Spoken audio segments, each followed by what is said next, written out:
Só estamos esperando todo mundo entrar, viu, doutora Daniela? E já iniciamos. Tem uma margenzinha de tempo para o pessoal.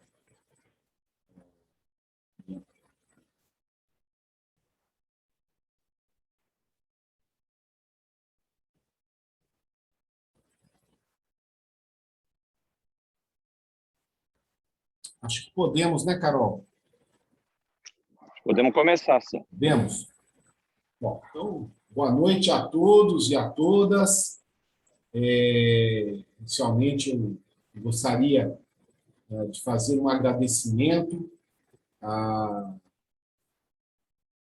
seccional de São Paulo, ao nosso presidente Caio Augusto Silva dos Santos, que não tem medido esforços, doutora Daniela, para propiciar não só na subseção de Campinas, mas em todas as subseções do Estado de São Paulo, mecanismos de disseminação da cultura, do aprendizado, enfim, um apoio institucional incomensurável que o Dr. Caio faz questão de disponibilizar a todas as subseções. Então, eu queria fazer já de imediato esse registro. Queria também agradecer a todos os presentes, todos e todas, advogados, advogadas, os estudantes,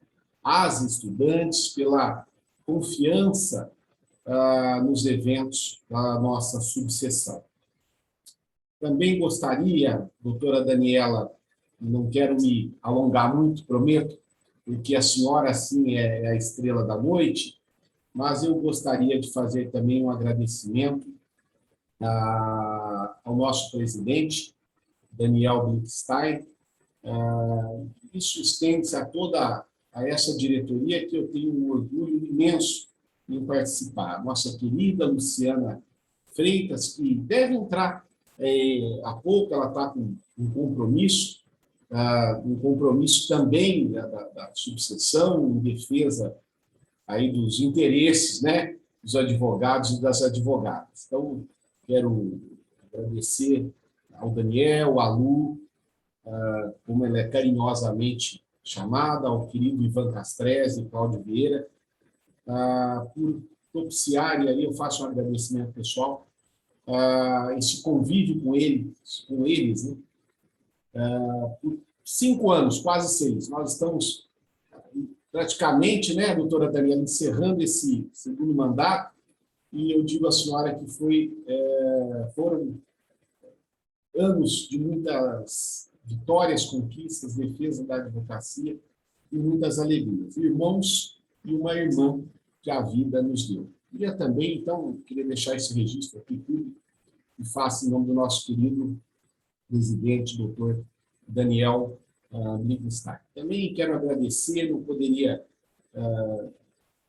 deixar passar despercebido o zeloso trabalho das meninas, assim chamamos a Bia, a Carol, a Andressa, a Miriam, que a senhora sabe que nesse tempo em que foi exigida uma transformação muito rápida, né, de todos nós, as meninas também não mediram esforços, estão sempre prontas para nos atender, e isso é muito importante. Atender não só nós, da diretoria, não só os conselheiros e conselheiras, mas atender a advocacia.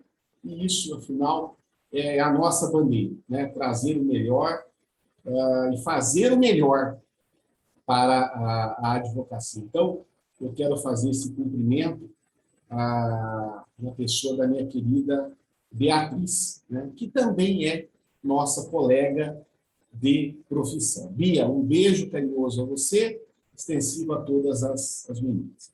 E, finalmente, eu quero, doutora Daniela, agradecer a Ana Lia, do Damásio, como eu disse à senhora há pouco, quando estávamos conversando, uma querida amiga, está sempre pronta para nos apoiar nos eventos da Ordem. Então, eu peço que a senhora leve a ela também aqui um abraço carinhoso e os nossos agradecimentos, e faço também em nome aqui da diretoria da subseção. E, finalmente, queridos amigos e amigas, eu tenho a honra de apresentar aqui, fazer uma leitura breve do currículo da doutora Daniela, porque se eu for ler o currículo dela, nós vamos chegar às 11 horas da noite e eu não consegui acabar, né? Mas procuramos aqui sintetizar para cumprir uma formalidade. Sua Excelência Daniela Nucila é advogada, especialista em direito de família e sucessões. É mestre em Direito das Relações Sociais pela PUC São Paulo, especialista em Direito Civil pela Faculdade de Direito de Camerino, na Itália. Professora, cursos de graduação, pós-graduação e coordenadora acadêmica na pós-graduação em Direito de Família e Sucessões na Faculdade da MASO. É secretária da Comissão de Direito, Família e Sucessões da OAB São Paulo. Eu confesso, amigos e amigas, que eu fiz um brevíssimo resumo, doutora Daniela, e até peço perdão à senhora por isso. E hoje a doutora Daniela vai nos brindar com o tema Testamento e Pandemia, a importância das cláusulas existenciais. Então, é uma honra muito grande. Eu até quero aproveitar para dizer que, ao final, nós faremos um sorteio de uma bolsa no curso de pós-graduação do Damásio, que é coordenado pela doutora Daniela. Então, ao final da palestra, nós, as meninas aqui, a Carol, a Bia, irá nos ajudar aqui nesse sorteio. Então, doutora Daniela, antes de passar a palavra a Vossa Excelência, eu peço licença, somente para rapidamente passar aqui um vídeo institucional. E logo em seguida, Vossa Excelência tem todo o tempo do mundo e será um prazer ouvi-la. Quem sabe eu consigo aprender alguma coisa de direito de família, pelo menos de testamento. Assim, quando alguém da minha família perguntar alguma coisinha, pelo menos eu sei responder. Então, Carol, por favor, meu querido.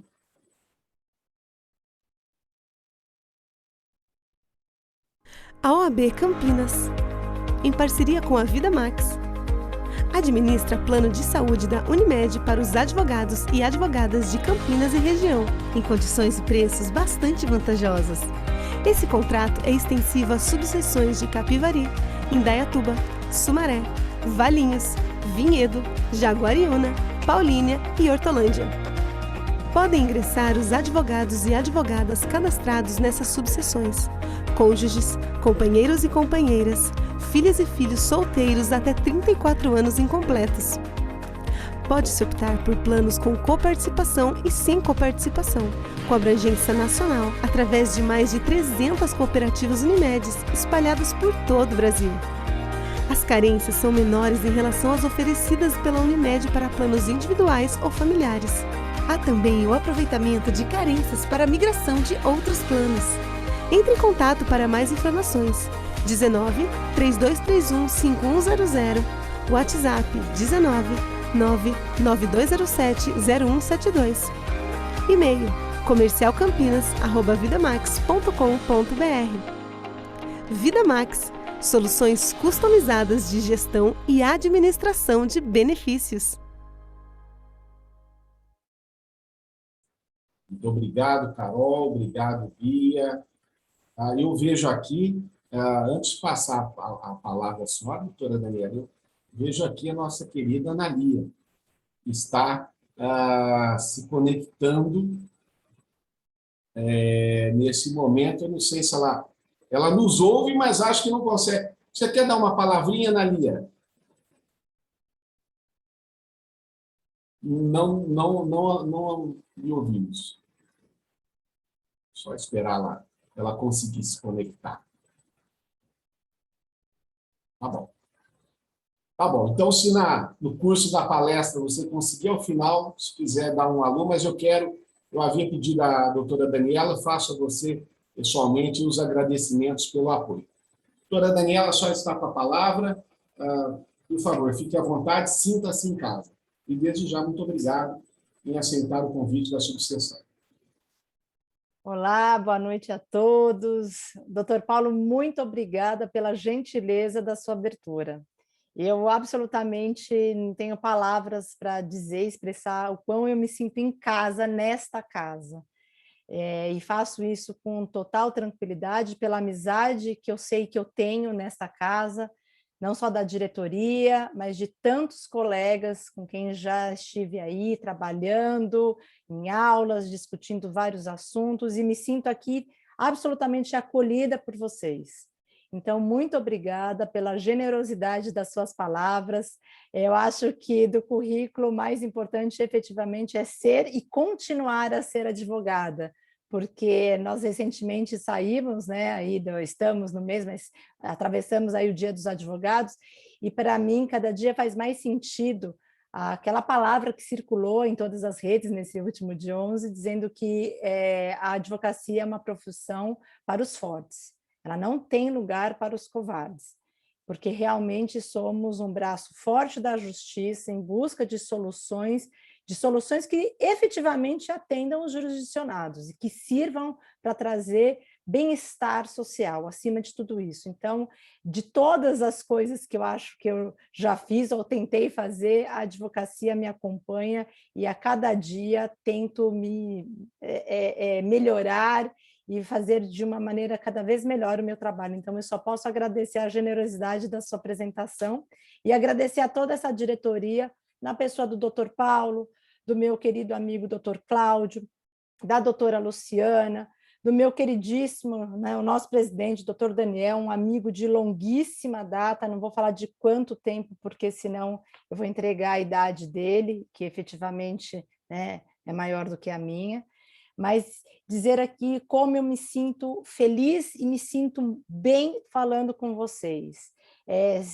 Recentemente estive já aqui nesta casa, porque mesmo virtualmente nós estivemos juntos com uma turma maravilhosa na nossa pós, né, de família Iraesa, uma turma que eu só posso agradecer pela acolhida e não esperava algo diferente vindo desta subseção. Então, muito, muito obrigada por tudo.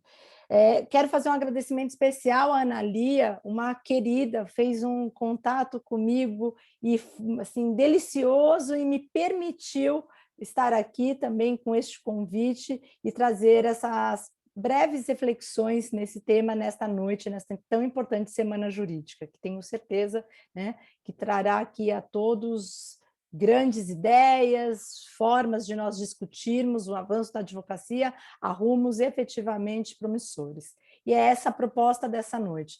Então, é um bate-papo informal, são as minhas ideias, os meus queridos alunos aqui presentes, eu já deixo um beijo e peço já desculpas antecipadas por ouvir alguma coisa que a gente já tenha discutido, as ideias são as mesmas, então já peço antecipadamente um pouco de paciência com esta professora, mas a ideia geralmente é que a gente possa ampliar soluções para as pessoas que nos procuram, para que as pessoas possam ter acesso a uma informação de qualidade, para que elas efetivamente se sintam representadas, assistidas. Então, nós precisamos cada vez mais de cursos como esses que são ministrados aqui junto à ESA, como os cursos que nós damos também lá no Damásio, onde eu tenho a honra de coordenar com o professor Rodrigo da Cunha Pereira, onde buscamos o aperfeiçoamento da advocacia familiarista para que profissionais mais capacitados e mais humanizados possam recolher ali os nossos jurisdicionados, os nossos clientes e dar soluções que lhes sirvam efetivamente para a busca de um bem-estar e de uma segurança jurídica. E dentro dessa perspectiva, o tema que nós trouxemos hoje fala do testamento. Esse tema do testamento, se nós tivéssemos um recorte, né, aqui temporal e falássemos disso há 10 anos, não teria muito sentido, não que o testamento já não fizesse sentido lá atrás, mas nós não tínhamos essa atenção voltada. particularmente é um tema que eu me interesso, porque tudo que diz respeito à autorregulamentação, autonomia privada, me diz respeito e me interessa difundir. E este tema ganhou uma repercussão muito maior quando nós fomos aí escancarados pela nossa finitude, né? Perdemos conhecidos, no começo eram pessoas, né? Eram pessoas que nós não sabíamos, desconhecíamos, até que foram pessoas próximas, o amigo, do tio, até que foram nossos parentes, e infelizmente foram, né, nossos pais, nossos avós, e tantas pessoas das nossas famílias, queridas pessoas que se foram nessa pandemia. E qual é a lição que nós tiramos disso? Uma lição que já existia e que agora ficou, né, mais do que escancarada. Somos finitos e precisamos exercer a nossa autodeterminação. Nós não temos mais tempo para deixar isso para depois. Nós temos o dever de informar as pessoas que nos procuram sobre uma possibilidade enorme de autorregulamentação que está aí repousando silente no Código Civil, em algumas disposições que as pessoas não têm alcance, e nós que temos essa informação precisamos difundir, porque ela traz o quê? Ela traz bem-estar. E o direito é uma profissão social. Então, qual é a ideia de falarmos neste momento tão difícil que estamos atravessando sobre testamento? A ideia é trazer conforto. E este choque, este momento da pandemia, na verdade, ele é apenas uma ponta de outras situações que já vinham acontecendo e que eclodiram com a pandemia.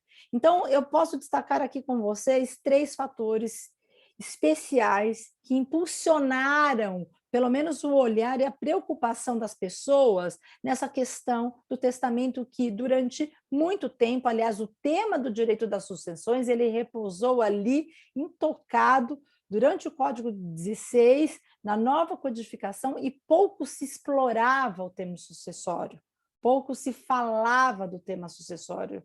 Agora nós temos esta necessidade, e ela é urgente. Fazer um testamento não é algo do futuro, é algo presente. Não há idade para se fazer testamento, não há patrimônio para se fazer testamento. Aliás, este é o nosso ponto central. Mas, procurando sistematizar essa fala de hoje, eu queria destacar 3 pontos que nos impulsionam a olhar para o testamento. O primeiro ponto é a questão do direito das famílias. As famílias, no plural, por quê? Porque elas estão mudando. Saímos de um modelo casamentário de família, onde a família era constituída necessariamente por 2 pessoas de sexos diferentes, unidas obrigatoriamente pelo casamento e que teriam prole. Prole única, uma prole apenas daquele casal. Saímos desse modelo e hoje a nossa realidade é uma família múltipla, uma família recomposta em sua grande maioria. O que é uma família recomposta, para aqueles que estão aqui nos ouvindo, não tem tanta intimidade com o direito das famílias. É aquela família formada por um novo casal, unidos ou não pelo casamento, pode ser pela união estável, que trazem filhos, trazem prole de suas relações anteriores, têm eventualmente uma prole comum e passam a conviver ali naquela situação de afeto, aquela relação familiar, e que nós sabemos que geram efeitos patrimoniais. O Código Civil, ele não imaginava esse tipo de família que nós temos hoje. E ainda que nós, né, tenhamos em mente que o Código Civil é de 2002, nós temos que falar que, na verdade, ele vem de um projeto de 1975, onde não se imaginou que a ideia de família seria esta. Ou uma família unida pela união, constituída pela união estável, uma família composta por pessoas do mesmo sexo, uma família, né, com uma filiação diferenciada por outros laços que não apenas os laços biológicos, uma família unida pelo afeto, mas com efeitos pessoais e patrimoniais. Então, não se imaginou. Então, este é o primeiro grande ponto. Como que eu dou conta de uma sucessão pelo Código Civil, pelas leis ali da sucessão legítima do Código Civil, artigo 1829, se aquela família imaginada pelo legislador não é a família de hoje, mas mais do que isso, não é a minha família, eu não me sinto representado por aquele código. Mas vejam, não é a culpa do legislador apenas. Ele nos deu uma outra opção. A questão é que nós não queremos optar. Nós não queremos fazer escolhas. Nós queremos seguir o que o código desejou, né, como uma vontade presumida para toda a população brasileira, né, para todo o seu Brasil. Mas ele falou, se você não quiser, o legislador disse isso, faça diferente. E nós não queremos sequer parar e ler se o diferente nos cabe e nos é melhor. Então, esse é o primeiro ponto. A multiplicação das variadas formas de família e um modelo de família hoje que não é mais o casamentário. Um segundo ponto, nós temos um choque geracional. Nós temos uma convivência de gerações dentro da mesma família que são diferentes. Então, se antes nós tínhamos aquela ideia de um casamento formado por um homem e uma mulher que iria obrigatoriamente gerar uma prole, nós tínhamos uma ideia de que aqueles filhos seriam da mesma geração, ou, se fossem vários os filhos, seriam de gerações sucessivas. O fato é que, com a recomposição nas chamadas famílias mosaico, hoje nós temos, na mesma família nuclear, um filho que pode ter 35 anos, pode ter filhos, e um outro filho daquela mesma pessoa com 3, 4 anos, fruto do seu terceiro casamento. E aí eu pergunto para vocês, estas diferenças geracionais, diferentes gerações dentro da mesma família, elas precisam de proteções iguais, sucessórias, ou diferentes? Será que o meu filho, que hoje tem 40 anos, ele precisa ser protegido na minha sucessão, tal como o meu filho, que hoje tem 3 anos? Talvez não. Talvez o meu filho hoje de 3 anos necessite ser mais protegido do que o meu filho de 40, apesar de todos nós sabermos, né, sobre a igualdade da filiação, sabermos sobre o princípio da legítima, que resguarda 50% do patrimônio do testador para os seus herdeiros necessários, mas será que este meu filho, que tem 3 anos, ele não precisa de mais proteção do que este que tem 40? Afinal, este que tem 40, eu paguei toda a escola dele, eu paguei a universidade dele, eu permiti que ele estudasse e depois encontrasse um emprego, e se hoje ele tem aí um bom emprego, uma boa colocação, se sustenta, sobrevive às suas próprias expensas, é porque lá atrás eu tive esse esforço de pagar escola, de dar educação, de me preocupar, de dar condições. Talvez este meu filho hoje de 3 anos não tenha esta mesma sorte, porque eu não tenho esta mesma idade que eu tinha quando o meu de 40 tinha 3, entendem? Então, eu estou diante de filhos com necessidades especiais e com vulnerabilidades diferentes. Então, este olhar mais detido e a quebra desta ideia de que todos os filhos devem receber e serem contemplados absolutamente da mesma forma dentro da parte disponível, precisa ser revista se eu estou diante de um filho vulnerável. Então, este é o segundo aspecto. E, finalmente, o terceiro aspecto é a pandemia. É a vulnerabilidade que todos nós vimos bater a porta numa ideia de que somos efetivamente finitos. Não que não soubéssemos antes, lógico que sabíamos, mas não falávamos, porque isso é cultural. Porque nós não temos no Brasil a cultura de tratar de assuntos que não são interessantes e que dizem respeito a rompimento e a morte. A rompimento porque você não tem a cultura, infelizmente, do pacto antinupcial. Estamos numa crescente. Tenho a felicidade de acompanhar pessoas que estão né, se casando pela primeira vez, né, optando por pactos mais complexos, no sentido de não apenas escolher um regime de bens, mas listar o que aquele casal imaginou como um planejamento patrimonial dentro de uma relação que se inicia. E também não falamos de testamento, não falamos de morte. Então, não falamos de pactos antinupciais, porque, afinal, ninguém se pensa em casar para divorciar. E nós não falamos em testamento, porque, afinal, ninguém pensa em morrer. Mas, meus queridos, nós temos que encarar esta realidade. Nós temos que saber que, infelizmente, alguns casamentos podem não dar certo. E quanto melhor que este rompimento seja regulamentado por regras pré-estabelecidas. Por quê? Porque isto equilibra o fim desta relação, porque isto torna menos litigioso ou não litigioso este fim, e isso promove, de novo, o bem-estar. Se este casal tem filhos, eu não preciso nem dizer aos senhores como isso é benéfico.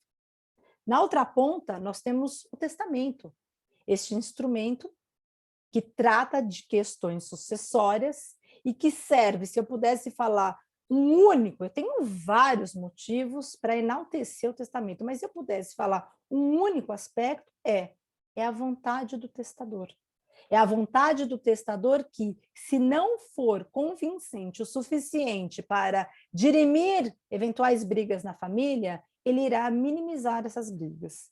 E de 10 assuntos que um litígio no inventário possa suscitar, se eu conseguir eliminar 2, 3, 4, tenho certeza, já é um ganho. Então, vejam, este potencial balizador dos conflitos sucessórios só traz, de novo, bem-estar. E aqui, já indo ao ponto que nos foi proposto, a ideia é mostrar e discutir que, para além das questões patrimoniais que todos nós sabemos que o testamento tem, nós temos uma gama de situações não patrimoniais, situações existenciais que podem ser tratadas no testamento. Então, se a sua ideia de testamento é aquela ideia de filme, de pessoas, né, absolutamente milionárias e que têm apenas bens, grandes fortunas a partilhar, fique, né, aqui atento para ver que nem sempre o testamento se serve para isso. Aliás, e eu falo sempre esta frase, quem talvez tenha apenas um pequeno patrimônio do ponto de vista, né, dessas situações hollywoodianas, tem que se preocupar mais para bem direcionar esse patrimônio. Então, se eu tenho apenas um bem, e esse apenas até me penitencio por falar, se eu tenho um bem, o meu patrimônio, aquele que eu conquistei, suei para conquistar durante um trabalho incessante durante a vida, é bem ele que eu tenho que pensar e como equacionar essa divisão. Então, a ideia inicial é, vamos pensar que a sucessão ela não serve só para transferência de patrimônio. Esta ideia arraigada do Código de 16, que era patrimonialista, paternalista, patriarcal, e que trazia na sucessão apenas o quê? Uma transferência de patrimônio, de preferência propriedade, né? E por que eu estou chamando a atenção? Porque um outro assunto que eu já também venho tratando é a possibilidade de nós trazermos na sucessão patrimonial questões afetas à posse, a todos os tipos de relações sociais do falecido, e não apenas as situações proprietárias, porque nem todo mundo é proprietário, na exatidão desta palavra, como nós sabemos. As pessoas são, em algumas situações, se não em significativa parte da população, possuidoras. E a isso eu preciso dar vazão também sucessória. Mas deixando esse ponto de lado, quem sabe aqui eu já cavei uma próxima participação aqui na OAB, para uma próxima palestra, eu já deixei aqui um gancho. A ideia é mostrar que, para além de transferir patrimônio e bem, O testamento serve para questões existenciais, e isso está escrito no Código Civil, expressamente no artigo 1729. Parágrafo único. O testamento serve para tratar, pode conter cláusulas patrimoniais ou apenas existenciais. E quais seriam estas cláusulas existenciais? O que eu posso tratar no meu patrimônio, no meu testamento, que não trata necessariamente apenas de transferência de propriedade de bens? Várias questões. Várias questões. E eu vou começar pela principal delas. A principal delas diz respeito a quem você mais ama na vida, se você tem alguém incapaz sob, né, ali aí seus cuidados. Se você tem um filho, se você tem alguém que já esteja tomado pela incapacidade, alguém que já esteja ali com a sua incapacidade, talvez até declarada, ou então alguém vulnerável, um idoso que depende exclusivamente de você, enfim. Se você tem um filho, qual é a maior preocupação de um pai e de uma mãe? O seu filho menor, o seu filho pequeno. Quem vai cuidar dele? Nós já paramos para pensar disso? Quem vai cuidar do seu filho? E não estou falando, por enquanto, de dinheiro, de como ele viverá materialmente, de como as contas dele serão pagas. Estou falando de quem cuidará do seu filho. Quem cuidará se, quando você falecer, o genitor, a genitora do seu filho também estiver falecido ou estiver afastado do poder familiar, é alguém que o juiz irá escolher através do Instituto da Tutela.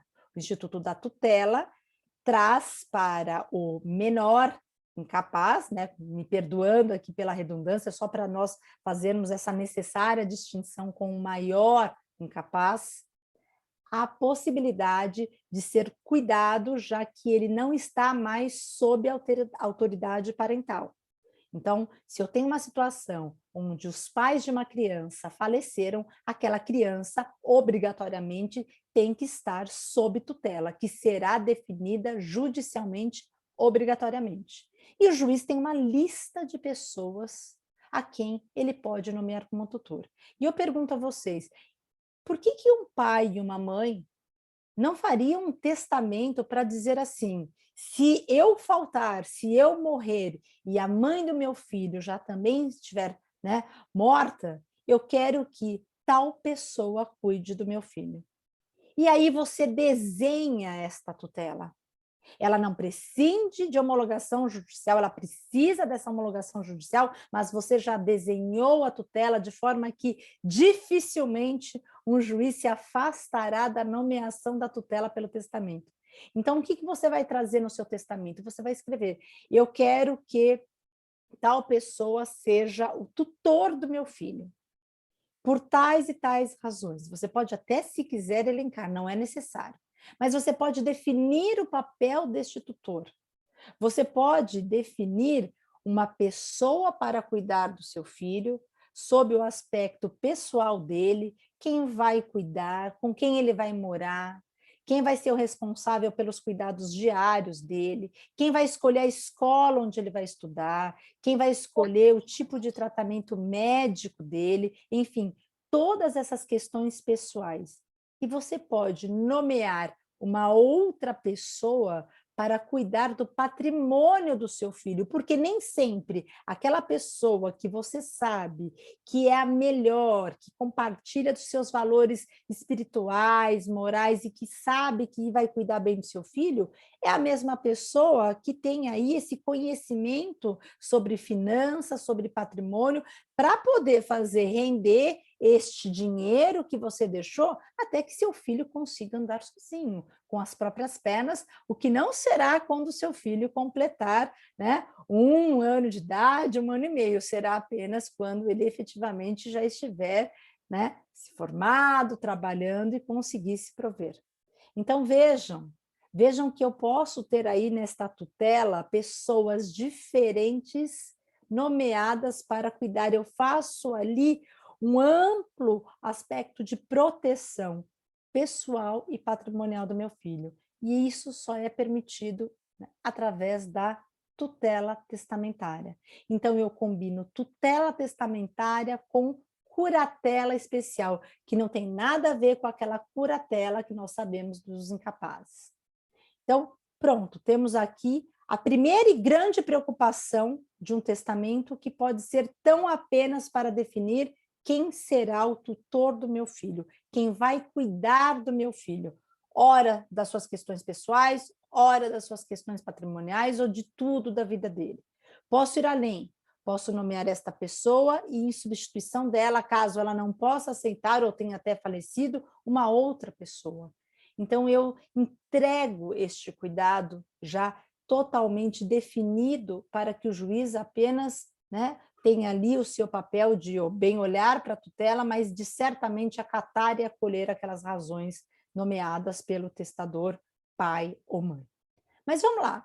E se eu tenho, saindo dessa questão do menor, do filho, da criança, e se eu tenho numa outra ponta, eu tenho um filho maior incapaz? Nós estamos vivendo cada vez mais e convivendo com essas questões de saúde mental. Nós temos doenças que se manifestam mais no prolongamento da vida e que, por conta de nós termos uma expectativa de vida cada vez maior, mais alta, estes pais acabam convivendo durante longuíssimos anos com esses filhos maiores incapazes. E a grande dor desses pais, que atingem 80, 85 anos, é: quando eu morrer, quem cuida deste meu filho que hoje tem 50 anos e é incapaz? Quem cuida dele? Os irmãos?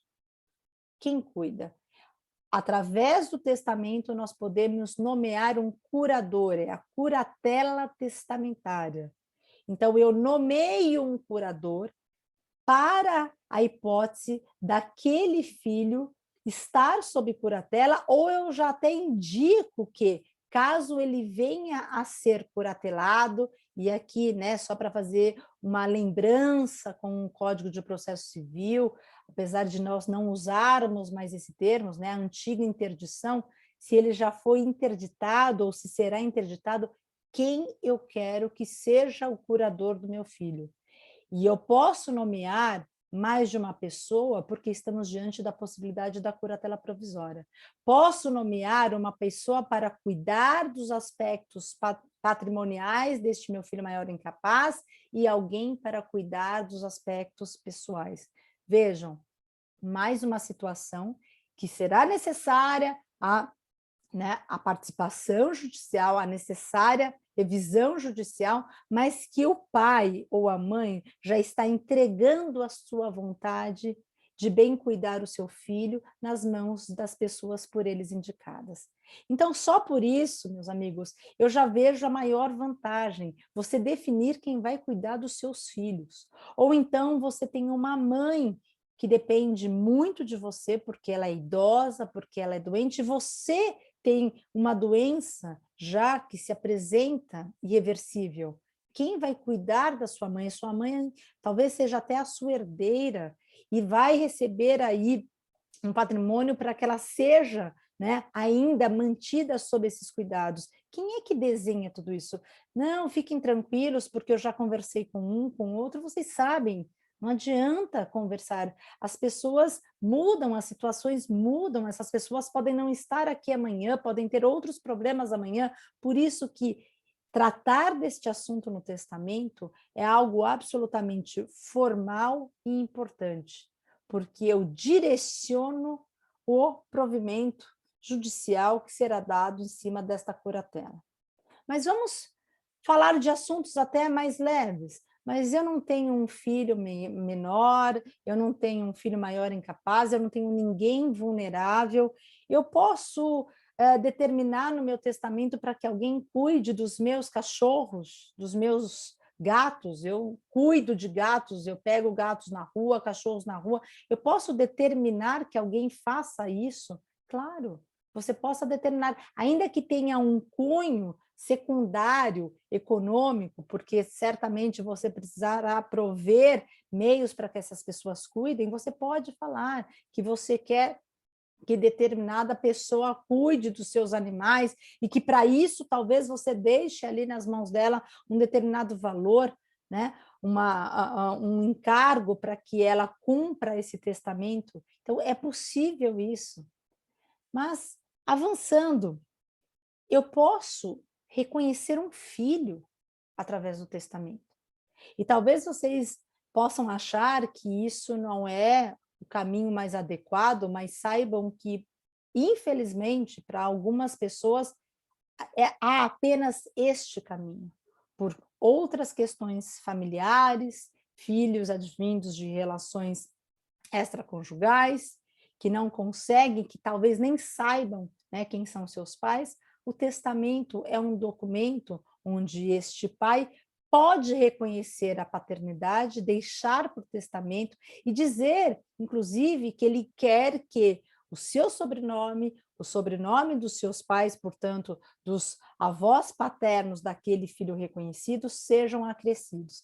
Isso é tão importante essa cláusula, que se o testamento for revogado no futuro, esta cláusula não será.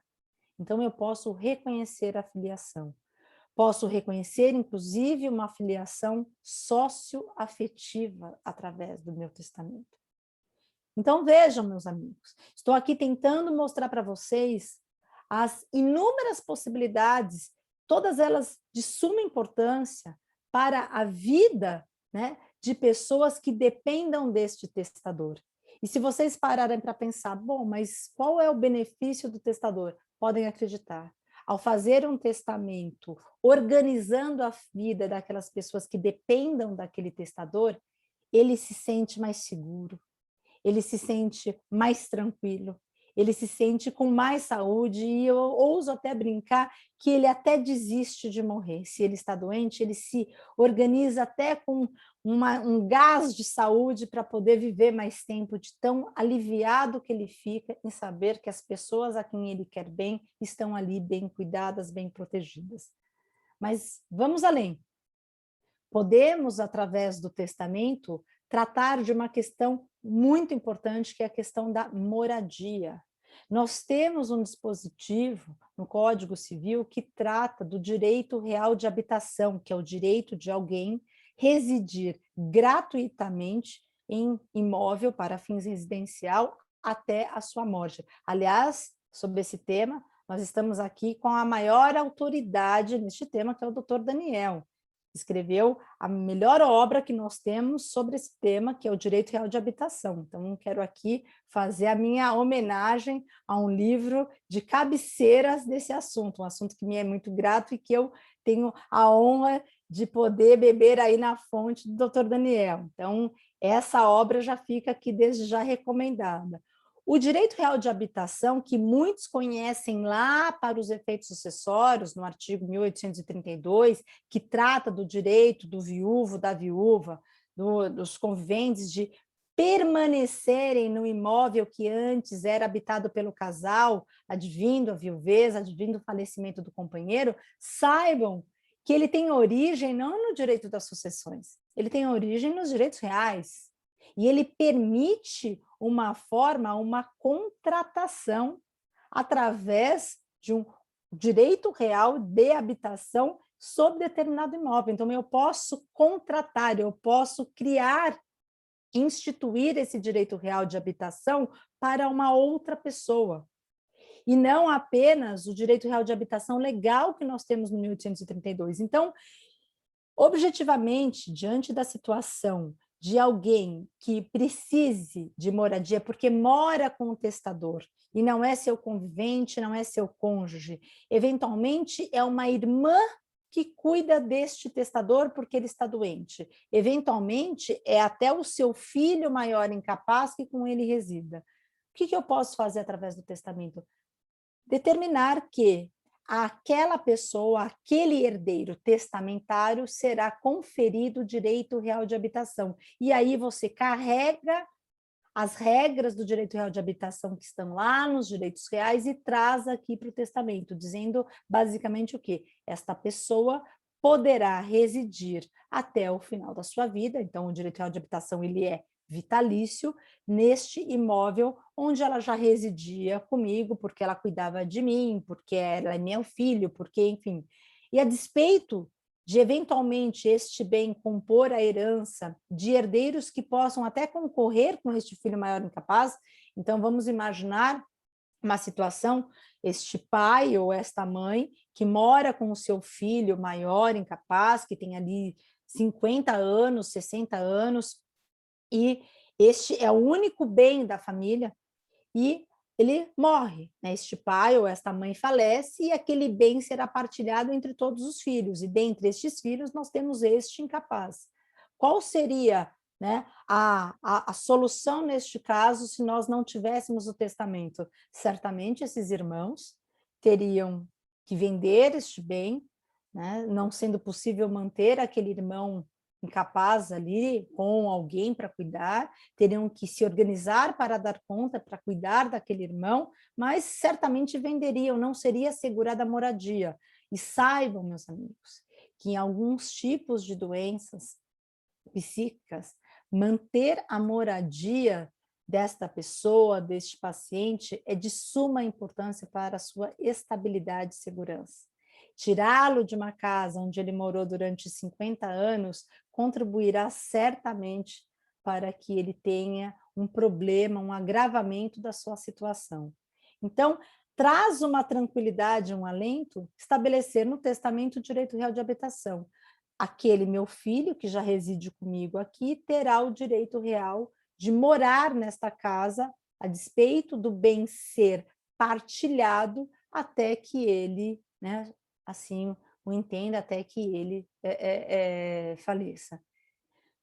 Mais ainda, e já prometo que caminharei para o fim, nós estamos falando, e não ousarei falar de herança digital, sei que vocês já terão aí essa maravilhosa palestra com o professor Carrali, mas estamos diante desta realidade dos bens digitais, da possibilidade da herança digital. E nós, quando falamos de herança digital, estamos falando de bens digitais, é importante que façamos uma classificação entre bens digitais transmissíveis, portanto, de cunho eminentemente patrimonial, e bens digitais intransmissíveis de cunho pessoal.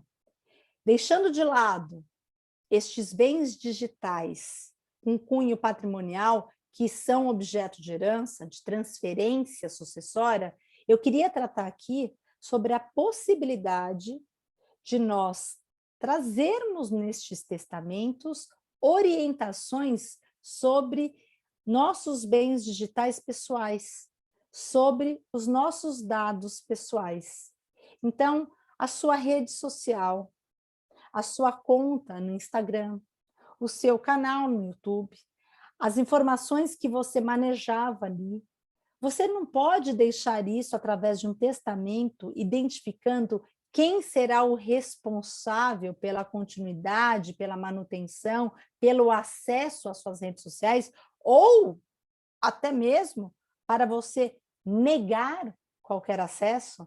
Não, eu tenho conversas no meu WhatsApp, nas minhas redes sociais, que são absolutamente sigilosas, até porque elas envolvem direito de terceiros, não se esqueçam disso, nós temos esse ponto, né? Toda conversa traz interesses de terceiros, porque você estaria envolvendo uma outra pessoa, e eu não quero que ninguém, absolutamente ninguém, tenha acesso a elas. Então, até para isso, o seu testamento pode servir, para que determinada pessoa da sua confiança destrua as suas informações pessoais contidas nas suas contas das suas redes sociais. Exclua o seu perfil, bloqueie o seu perfil.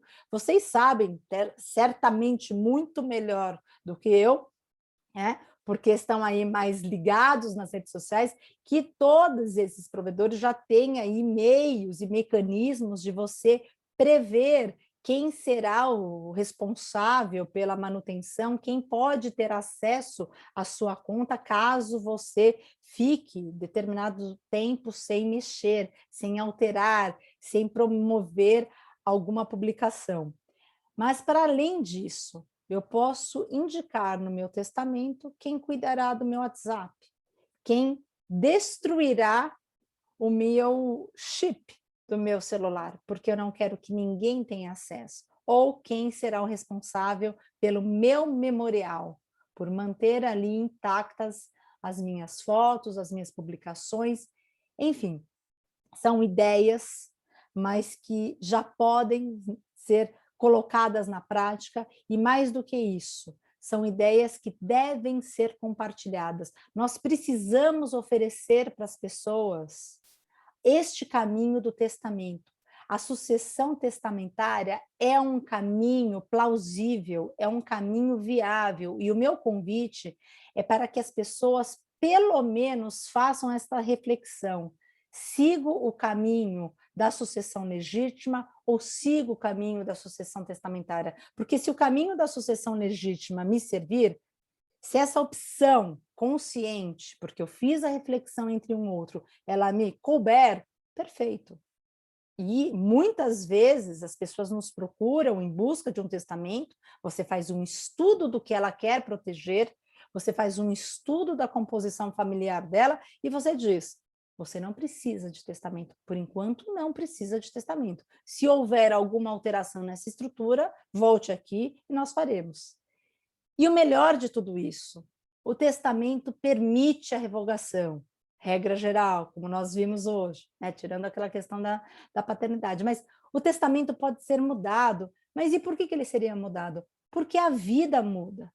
Porque a pessoa que faz testamento, ela vai viver mais tempo, ela não necessariamente está aí diante de uma fase pré-morte, ela quer viver bastante. E a vida, ela é circunstancial, ela muda a cada instante. Hoje eu estou casado, amanhã não estou, amanhã eu me caso novamente, tenho mais filhos, os meus filhos crescem, daí eu tenho um novo filho que precisa de um cuidado maior, como eu disse para vocês no início, essa questão das várias gerações dentro de uma família, e a cada momento eu posso rever o meu testamento. Vocês sabem qual é a definição clássica de testamento? Manifestação de última vontade. E se de tudo isso, deste tempo que eu estou roubando da noite de vocês, do convívio familiar de vocês, se eu não os convenci sobre o testamento, pelo menos vamos olhar para o codicilo. O codicilo que foi deixado totalmente de lado, que as pessoas mal olham para ele, pelo menos o codicilo, porque ele serve para pequenas disposições, né, bens de pequena monta, de pequeno valor, mas eles podem servir também para essas questões mais afetas aí a tratar do outro, não essas questões testamentárias, da tutela, da curatela, claro, mas pelo menos a este olhar que seja desviado da sucessão legítima, que eu possa pelo menos beneficiar alguém através de um simples codicilo, que é um instrumento particular, um escrito particular, beneficiando, quem sabe, alguém que me foi importante e que eu quero deixar aí uma parte do meu patrimônio. Então, são reflexões que eu gostaria de discutir com vocês, trazer para vocês, e que a gente possa levar essas ideias adiante, porque o conhecimento ele tem que ser necessariamente compartilhado. Então, eu só posso agradecer mais uma vez a acolhida nesta noite e a possibilidade de falar com pessoas tão generosas como vocês e estarem aqui essa noite me escutando, tratar desse assunto que pode ser um pouco incômodo, mas eu tenho certeza que é um assunto que diz respeito a todos nós. Muito obrigada.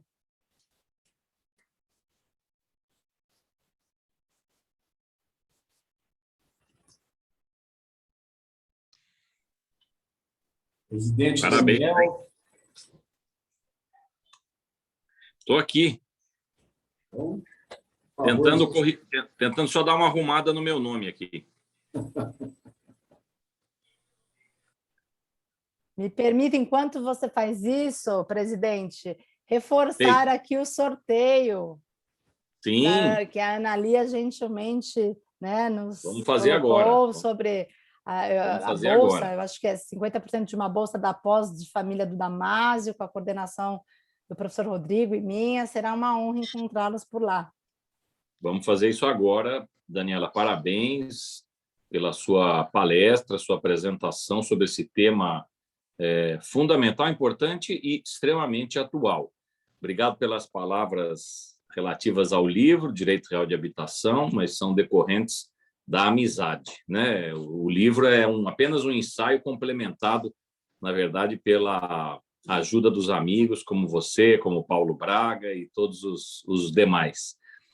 O tema realmente é atualíssimo e nós vamos nos deparar cada vez mais com situações dessa. Talvez ainda não estejamos nos deparando com o volume não esperado, mas um volume que pode acontecer, porque ainda as pessoas que têm grande número de seguidores, etc., muitos são muito jovens e tal, mas isso vai ter cada vez mais recorrência e é uma coisa que a gente já vê acontecer no dia a dia, né? Quer dizer, a pessoa vem a falecer e agora? Quem que vai operar isso? Quem que vai mexer? Um colega advogado tem lá clientes que se comunicam pelo WhatsApp, pode continuar, não pode? Então, realmente é um tema bastante atual e, como você colocou, né, a pandemia nos fez refletir muito sobre a nossa existência e a nossa finitude e a necessidade do planejamento de futuro. Então, eu agradeço mais uma vez a você, agradeço a Analia, do Damásio Educacional aqui de Campinas, Damásio Unidade Campinas, a Analia que nos ajudou a organizar aí, em parceria da UAB com o Damásio Unidade Campinas. Agradeço pela gentileza e foi realmente, nós estamos aqui com quase 200 pessoas te acompanhando aí atentamente, viu, Daniela? Então, muito obrigado. Eu vou passar ao querido Paulo Braga, que está fazendo aqui a nossa presidência de mesa, nosso diretor secretário-geral da subseção, desde já agradecendo aí as meninas também, nossas funcionárias, colaboradoras da Ordem, ao presidente Caio, da UAB São Paulo, pelo apoio, e a nossa diretoria, Luciana Freitas, vice-presidente, o Ivan Castrezzi, o Cláudio Vieira e o Paulo Braga, por todo o trabalho desenvolvido aí em prol da advocacia aqui na cidade de Campinas. Então, vou devolver não, eu só interferi, viu, doutor Paulo Braga, mas vou pedir para que você, então, faça o sorteio dessa bolsa de 50% no curso de pós-graduação em Direito de Família e Sucessões do Damásio Educacional, sob a coordenação da nossa querida Daniela Mucilo e do querido amigo também, advogado Rodrigo da Cunha Pereira, ilustre familiarista também, não mais conhecido que a Daniela, mas tanto quanto, né? Então, vou pedir para você, Paulo, para organizar com as meninas esse sorteio e mais algum ponto aí que vocês queiram debater. Obrigado mais uma vez, viu? Nós que agradecemos, Daniel, querido amigo, um gestor de ordem competente, na verdade, é um espelho, Daniel, para todos nós, digo isso, esteja certa, viu, Daniel? Que não é em razão da amizade que eu tenho com o Daniel, não. Faço questão de testemunhar isso, sempre que posso, porque realmente, competente, probo, um espelho para todos nós, e às vezes brinco. Tivéssemos nós, né, gestores públicos, enfim, que tivessem a honradez do Daniel Brinquistad. Daniela, muito obrigado pelas palavras, pela brilhante palestra. Se até eu consegui entender, então é porque a palestra foi mesmo brilhante, né? Eu não sou militante da área, então foi realmente de muito proveito, muito didática, objetiva, como deve mesmo ser. Então, fica aqui os meus agradecimentos. Eu vou pedir à nossa querida Carol que, então, faça o sorteio. Eu não sei se tem mais algum ponto, alguma outra colocação, a doutora Daniela gostaria de dizer. Senão,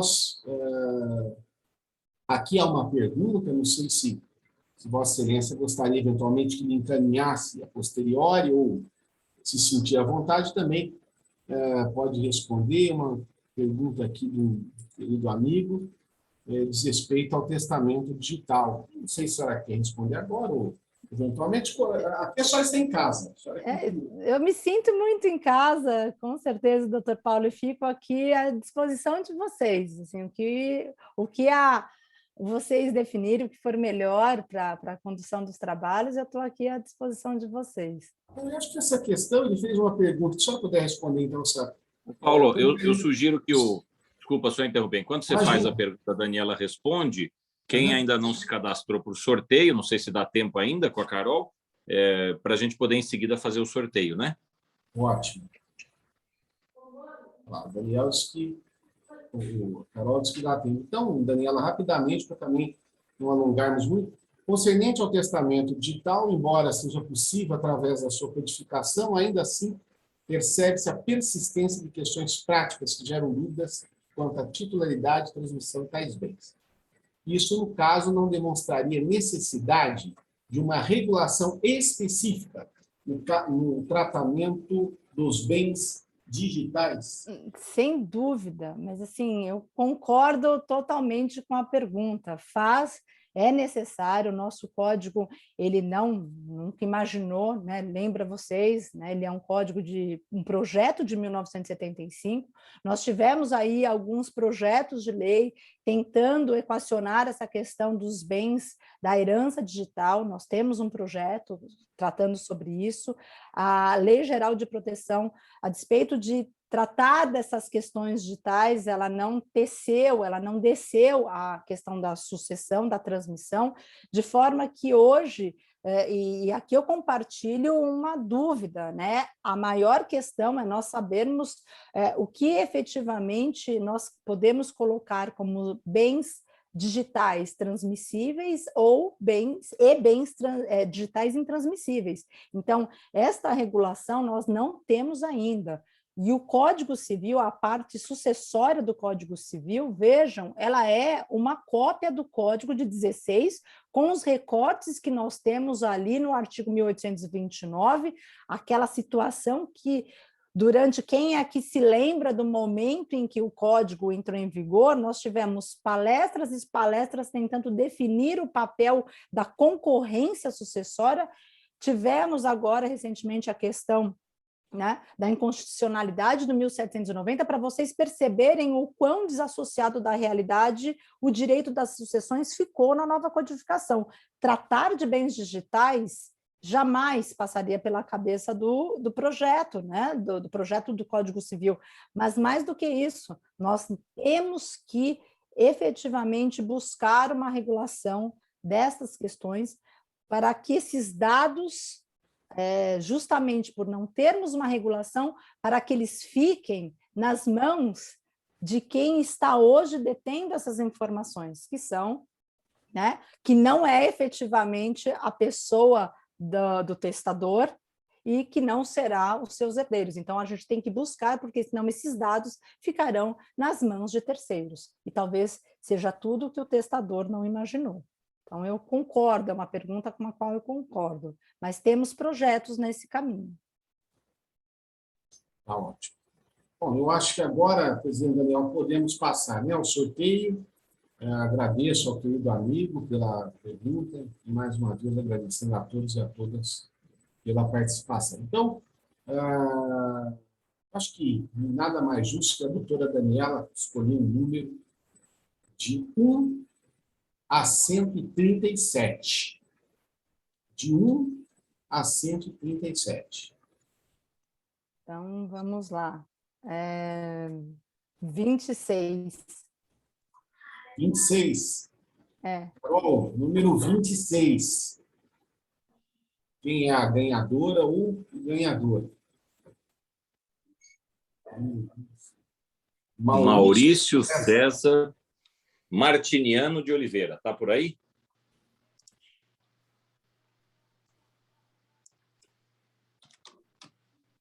Será que está por aí para receber o prêmio? Certo. Olha, não está. Maurício, cadê o Maurício? Maurício tem que estar aqui para receber, senão vai sortear outro. Maurício César Doliuma. Vamos ver se ele está aqui, espera aí. Maurício, não está. Não está, não. Então, Maurício César, não Vamos está. então, agora vamos para o meio. Então vamos sortear outro, né? Vai, 87. 87, Carol. Obrigado, Fabiana.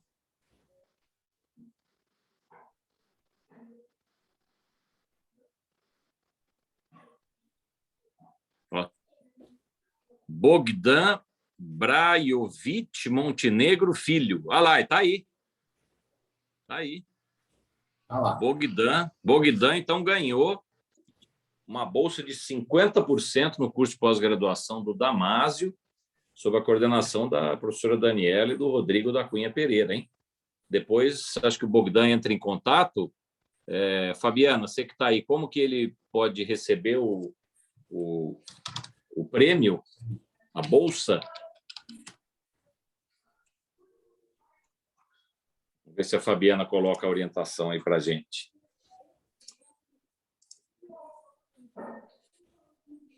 Ah, tá. Então, Bogdan, vão entrar em contato com você, tá bom? Depois a Carol passa o contato para a Fabiana e ela entra em contato com você para você receber. Parabéns, viu? Parabéns, obrigado ao Damásio, Unidade de Campinas, mais uma vez, e a Daniela, a Analia e toda a equipe, né? Bom, eu acho que com isso podemos encerrar, né, presidente Daniel? Tem mais uma pergunta aqui, não sei se a Daniela quer responder. Da Ana Maria. Posso responder. Perguntando como é que faz para bens no Brasil e no exterior, como devem ser testados. Olha, Ana Maria, a gente coloca no testamento, depende muito da disposição testamentária. Se o testador, se ele quiser deixar um bem específico para determinado herdeiro legatário, então ele quer destacar um bem do seu patrimônio, deixando para determinada pessoa, a gente tem que tratar especificamente desse bem. Porque senão não importa, bens aqui, bens fora do Brasil, você simplesmente faz o seu testamento contemplando os seus herdeiros testamentários, deixando de uma maneira, né, geral que os seus bens contemplados aqui no Brasil e no exterior ficarão para determinada pessoa. Talvez até sem nominar quais sejam esses bens, porque vocês sabem que eu posso, durante a minha vida, aumentar ou diminuir o meu patrimônio. E para que justamente você não tenha que refazê-lo, falar apenas que todos os seus bens, tanto no Brasil quanto no exterior, farão parte daquele quinhão para aquela pessoa, talvez é o que baste. E é claro que isso, depois, a questão da transmissibilidade desta propriedade no exterior precisará seguir as regras do país onde ele está situado.